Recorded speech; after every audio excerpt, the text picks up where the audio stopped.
Hola, estimadas y estimados estudiantes. En esta sesión vamos a conocer la red neuronal más antigua de la que se tiene reporte. Esta red fue propuesta por McCulloch y Pitts. Debo decir que yo no sé bien cómo se pronuncia McCulloch, así que le pediremos a Google que nos diga cómo es que se pronuncia. McCulloch. Bueno, ahí está cómo se pronuncia. Es una lengua diferente a la mía y yo le diré McCulloch, con su perdón, ¿verdad? En fin, esta red neuronal se encuentra reportada en un artículo de 1943 por estos dos científicos. Vamos a platicar un poco antes acerca de los dos autores. Resulta que McCulloch tiene como formación neurocientífico y tiene algunos otros estudios en biología y también estudió un poco matemáticas, pero bueno, su campo de estudio era más como las neurociencias. Y lo que quería hacer McCulloch es tratar de definir cómo es que se genera el pensamiento a partir de los impulsos físicos, es decir, de pasar de la fisiología al pensamiento, a la psicología. Y por eso es que estaba investigando el cómo proponer un modelo que pudiera explicar cómo es que se generan los pensamientos. En 1942 conoce a Pitts en la Universidad de Chicago, por ese año. Y por el contrario, Pitts sí tenía una formación matemática sólida y de lógica. Entonces, entre los dos es que generan un primer modelo que lo que hace es explicar el funcionamiento de ciertas neuronas simplificadas a fin de que estas neuronas puedan generar diversos pensamientos. Esa era la idea principal de ellos y debo decir que, al igual que otros autores que han escrito del tema, como por ejemplo Marvin Minsky, el modelo de McCulloch y Pitts como tal no explica cómo funciona nuestro cerebro. Lo que ellos proponen es un modelo matemático que bajo ciertas restricciones puede generar premisas falsas o premisas verdaderas, que sería algo así como pensamientos. Sin embargo, si con eso le atinaban a cómo es que funciona nuestro cerebro, pues sería un avance importante. Ahora, después de todos los avances que hemos tenido desde entonces, pues sabemos que el cerebro hace muchísimas más cosas, incluso las neuronas básicas hacen muchísimas más acciones que lo que ellos proponen en su modelo. Por lo tanto, el modelo de McCulloch y Pitts termina siendo una neurona artificial y la que es considerada la primera neurona artificial. Así que en este artículo se reporta cómo es que proponen su modelo y cómo es que se compone, pero debo decir que las matemáticas que están implícitas en este artículo son bastante densas, así que en lugar de ponerle atención, a tratar de explicar el artículo, lo que vamos a hacer es utilizar conceptos más claros para que podamos entender el modelo, y vamos a ver que el modelo es relativamente sencillo y que vamos a poder incluso implementarlo en un programa de Python en una siguiente sesión. Así que vamos a pasar a los detalles de este modelo de McCulloch y Pitts y vamos a conocer la importancia de este modelo. Vamos a ver incluso cuáles son sus limitaciones y para qué nos puede servir. Así que vamos a nuestra pizarra. Bien, ya estamos en la pizarra, así que lo primero que vamos a definir es ¿de qué se trata esto? Lo que tenemos es un conjunto de entradas, vamos a llamarle aquí inputs, y esto va a entrar a nuestra neurona. Ahorita vamos a dibujar así nuestra neurona. Esta neurona va a generar una salida, ¿de acuerdo? Entonces, de acuerdo al artículo original de McCulloch y Pitts, estas neuronas suponían un comportamiento de todo o nada, es decir, se activaban o no se activaban. En la terminología original se le denomina excitar. La neurona se excita o no se excita. Lo que se menciona en el artículo también es que estas inputs van a estar compuestas de dos cosas. Por un lado, lo que vamos a tener es un conjunto de entradas excitatorias que las vamos a definir con una E mayúscula por este momento. Y bueno, esta E mayúscula es un conjunto de entradas, E1, E2, así sucesivamente hasta EN podemos tener entradas excitatorias. Y también podemos tener un conjunto de entradas inhibitorias. Vamos a representarlas con I. Y esto sería la I1, la I2, así sucesivamente, ¿verdad? Hasta la IM.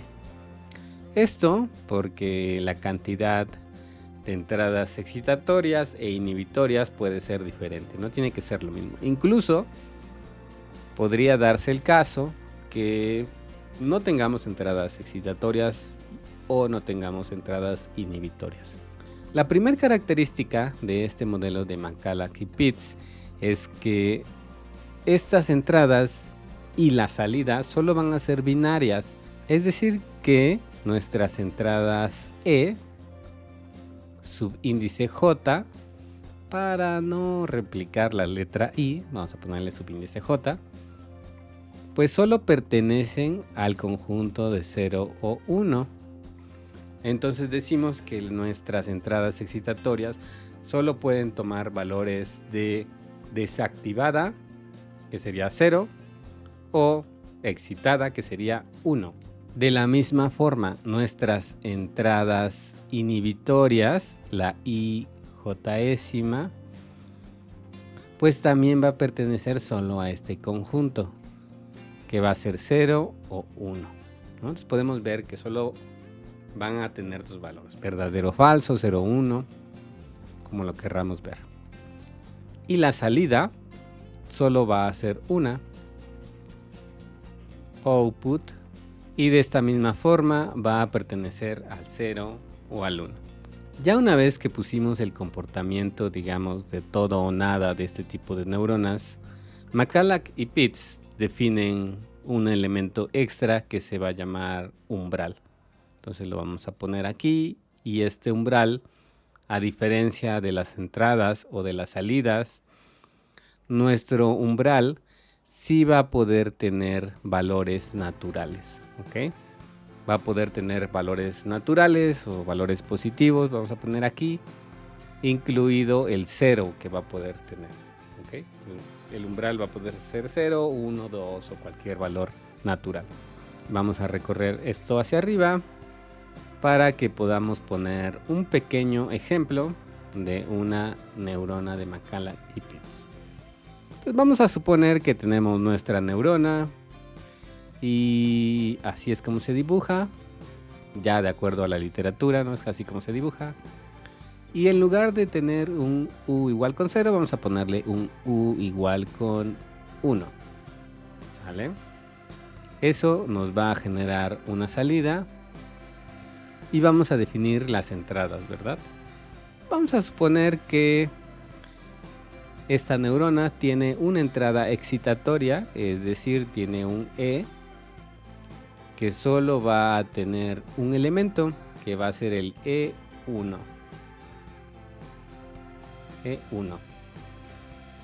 Y vamos a suponer que también tiene una entrada inhibitoria. Las entradas inhibitorias se dibujan diferentes, se dibujan hacia una línea y se le pone un circulito a la entrada inhibitoria. Entonces, como solo tenemos uno, el conjunto I solo tiene una I1. ¿Vale? Y entonces la salida vamos a ponerle O de output. Ahora, para calcular el valor de salida es que McCulloch y Pitts definen un comportamiento que se debe seguir. Y este comportamiento se define a partir de un conjunto de reglas. Y digamos que van a ser dos reglas en donde la primera tiene prioridad. Entonces vamos a definir aquí nuestra primer regla. Vamos a poner aquí reglas. En el punto número 1 es: si existe una entrada inhibitoria activa, entonces la salida de la neurona es apagado. Ya lo tenemos aquí. Si existe un elemento IJésimo cuyo valor es 1, entonces la salida va a ser igual con 0. En caso de que no tengamos una entrada inhibitoria igual con 1, es decir, no le está llegando un impulso a esas entradas inhibitorias, entonces tenemos que hacer un procedimiento utilizando las otras entradas, que son las entradas excitatorias. Así que vamos a definir nuestra segunda regla. En esta segunda regla vamos también a descomponerlo por partes para que nos quede mejor. Y vamos a poner el 2a. Lo que tenemos que hacer es calcular la integral de todas nuestras entradas excitatorias. ¿Qué significa eso? Pues básicamente sumar todas las entradas que tenemos. Y vamos a ponerlo aquí. Suma es igual a básicamente la sumatoria de todas nuestras entradas y entonces nuestra sumatoria iría de i hasta n. Básicamente vamos a agarrar todas nuestras entradas y las vamos a ir sumando. Para que eso lo vamos a contemplar aquí en la suma. Y vamos a pasar a el paso B. Si resulta que esa suma es igual o mayor que el umbral que definimos, entonces la salida va a ser excitatoria o vamos a tener una excitación de la neurona. Vamos a escribirlo aquí. Si la suma es mayor o igual que U, entonces el output es igual con 1. Es decir, pues la neurona se excita porque cumple con esa restricción. Si no, pues la salida va a ser 0. Es decir, no se cumple con la restricción, la neurona se queda apagada. Y estas dos reglitas básicamente nos van a indicar el comportamiento del modelo de Macallagh-Pitts. ¿Estamos de acuerdo? Así que pues vamos a poner algunos ejemplos. En esta neurona que dibujamos acá arriba, esta que tenemos acá, dijimos que tenemos una entrada. Entonces tendríamos algo así como el E1, que sería la excitatoria 1, y también vamos a tener la inhibitoria I1. Eso nos va a generar una salida. Todo esto para un umbral que nosotros definimos igual con 1 para ese ejemplo.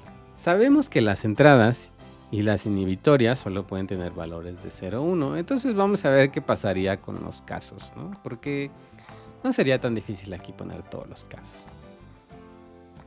Entonces podríamos decir que ¿qué va a pasar si la excitatoria es 0 y la inhibitoria es 0?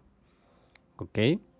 Con esto lo que haríamos es, bueno, primero verificar nuestra primera regla. ¿Existe una inhibitoria igual con 1? Pues no. Entonces no entramos aquí. Nos vamos al segundo. Tenemos que calcular la integral de E, es decir, sumar todas nuestras E's. Como solo tenemos una E, que es E1, pues su valor es 0, entonces la sumatoria pues es 0. ¿Ok? Entonces diríamos que la suma es igual con 0. Verificamos aquí. La suma es mayor o igual que U. Recordemos que U lo dibujamos acá arriba como 1. ¿Es mayor que 1? Pues no, ¿verdad? Entonces no entra aquí y entra en este caso. Entonces nuestra salida va a ser 0. Vamos a probar otro caso que puede pasar. Que tengamos como entrada un 0 y que tengamos como inhibitoria un 1. Nos vamos otra vez a nuestras reglas. Vemos, ¿existe una inhibitoria que sea igual con 1? Pues sí, porque esta I1, esa inhibitoria es 1. Por lo tanto, ya sabemos que la salida va a ser 0. No necesitamos verificar la otra porque recordemos que esa tiene prioridad. Bueno, ahora lo que vamos a tener es pues otra entrada, vamos a suponer, en donde tenemos como entrada un 1 en la excitatoria y un 0 en la inhibitoria. ¿Qué sería o qué pasaría en ese caso? Bueno, nos vamos a nuestras reglas. ¿Existe una inhibitoria igual con 1? No. Nos vamos al segundo caso. Calculamos la integral. Sumamos para todas las entradas. Pues como solo tenemos una, pues la suma aquí va a ser 1, ¿verdad? De este elemento. Entonces, verificamos. ¿Nuestra suma es mayor o igual que el umbral que nosotros definimos acá? Sí, de hecho son iguales. Entonces la salida va a ser 1 y lo colocamos aquí. Nuestra salida es 1 en ese caso, ¿verdad? Y el otro caso sería que tengamos un 1 en la entrada excitatoria y un 1 en la entrada inhibitoria. Bueno, otra vez vamos a nuestras reglas. Resulta que para este caso la inhibitoria es 1, entonces desde antes ya sabemos que la salida para esa neurona va a ser 0. ¿Ok? Este es un caso muy sencillo, pero al menos podemos ver cuál es el comportamiento. Podríamos ir a ejemplos más complicados. Pasamos esto para acá, en donde definamos una neurona de McCulloch-Pitts. Se suele escribir la letra C para definir la neurona, donde tenemos una entrada, por ejemplo, que va a tener los elementos E1, E2, ¿ok? Eso tendría dos entradas excitatorias. Y vamos a suponer que en el caso de las inhibitorias no tenemos entrada. Entonces pondríamos el conjunto vacío aquí. Esa puede ser la definición de una neurona de McCulloch-Pitts. Si la dibujamos gráficamente, veríamos algo como esto. Tendríamos dos entradas excitatorias. Recordemos que las excitatorias son con flechita. Y no tenemos inhibitorias. Entonces no tenemos la otra. Y eso nos genera una salida. Vamos a suponer que ahora nuestro umbral que queremos, pues vamos a ponerle de 1 nuestro umbral. Entonces ya tenemos nuestras reglas, ya tenemos la forma en que se van calculando. Entonces yo les voy a pedir que le pausen aquí el video y que hagan cuál sería la tabla de valores que podríamos obtener. ¿Sale? Voy a escribir mientras aquí la tabla. Vamos a tener el E1, el E2 y no tenemos inhibitorias, ¿sale? Y aquí vamos a poner nuestra salida. Para un umbral que dijimos igual con 1, ¿sale? Entonces hagan sus cálculos y ahorita les voy a poner cuál es lo que yo obtuve.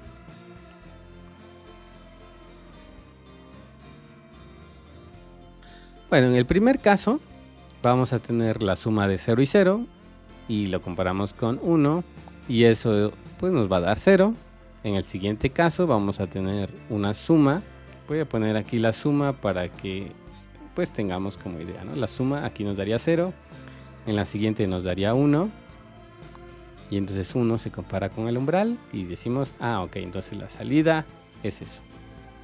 Voy a poner aquí la palabra completa para que se entienda. En el siguiente caso sumamos otra vez esto. La suma de esto es 1 y lo comparamos con nuestro umbral 1, entonces la salida es 1. En el siguiente caso, vamos a sumar 1 más 1, eso nos da 2 la suma. 2 lo comparamos con el umbral, 2 es mayor o igual que 1, sí. Entonces, ¿cuál es la salida? Y debo decir que le ha pasado a algunos de mis mejores estudiantes que han dicho que aquí es los 2. La salida, recordemos que solo va a ser 1 o 0. La neurona se activa simplemente aquí y entonces la salida es 1. ¿Va? Pues ya, a ustedes les debió quedar algo igual que esto, ¿no? Para estas entradas, estas deben de ser las salidas. Aquí recordemos que no tenemos inhibitorias. Bueno, Este comportamiento que nosotros observamos en esta tabla es muy similar al comportamiento que presenta una compuerta o una función de verdad del OR. Vean ya la capacidad que tienen estas neuronas de Macalac-Pitts. Pueden representar una función OR y les voy a dejar que lo averigüen, pero también puede representar un AND, ¿ok? O pueden hacer incluso un NOT, también lo pueden realizar. Entonces ya podemos ver cuál es la capacidad de estas neuronas de Macalac y Pitts. Pero Macalac y Pitts pues definen que pues el potencial en realidad no está en una sola neurona.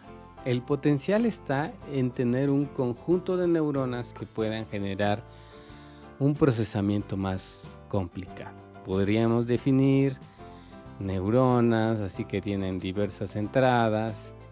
Vamos a poner aquí como ejemplo simplemente 2. Esas neuronas se pueden conectar a las siguientes. Entonces podríamos decir que esto se va a esta otra neurona.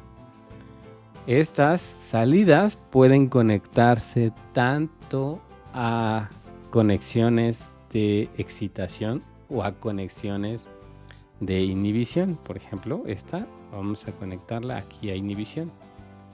Y eso ya nos va a generar la salida.